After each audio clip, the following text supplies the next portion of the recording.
স্বামীর সাথে কথা বন্ধ করে দিন রাত কাটায়েন না, মাস মাস কথা বলেন না, সপ্তাহ সপ্তাহ কথা বলেন না, রান্না করার পরে ছেলে মেয়েকে দিয়ে খাওয়ার পাঠান, এই সংসার চলবে না।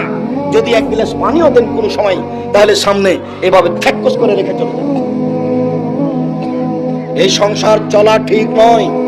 জান্নাত হবে না, শেষ পর্যন্ত জাহান্নাম হবে। আপনার স্বামী আপনাকে গালি দেয়, এই কথাই ঠিক। আপনার স্বামীর মুখ খারাপ, এই কথাই ঠিক। আপনার স্বামী আপনাকে মারে, এই কথাই ঠিক। আমি আব্দুর রাজ্জাক বিন ইউসুফ, আপনার দ্বীনি ভাই, আপনাকে আমি অনুরোধ জানাচ্ছি, আপনি প্রতিবাদ না করে, তার গালি শুনে, তার মার খেয়ে আপনি চুপচাপ এই সংসার করেন, আপনার জন্য ভালো হবে। শেষ পর্যন্ত যদি আপনি মনে করেন সংসার চলবে না, তাহলে আপনি খোলা তালাক করে নেন। 1 মাস পরে যে কোনো জায়গাতে বিবাহ বসতে পারবেন, কোনো সমস্যা নেই। কাজীর কাছে গিয়ে খোলা তালাক করে নেন, চেয়ারম্যান মেম্বারের কাছে খোলা তালাক করে নেন, আর এক জায়গাতে বিবাহ বসেন 1 মাস পরে। কিন্তু এইভাবে কথা বন্ধ করে মাস মাস সপ্তাহ সপ্তাহ কাটায় না।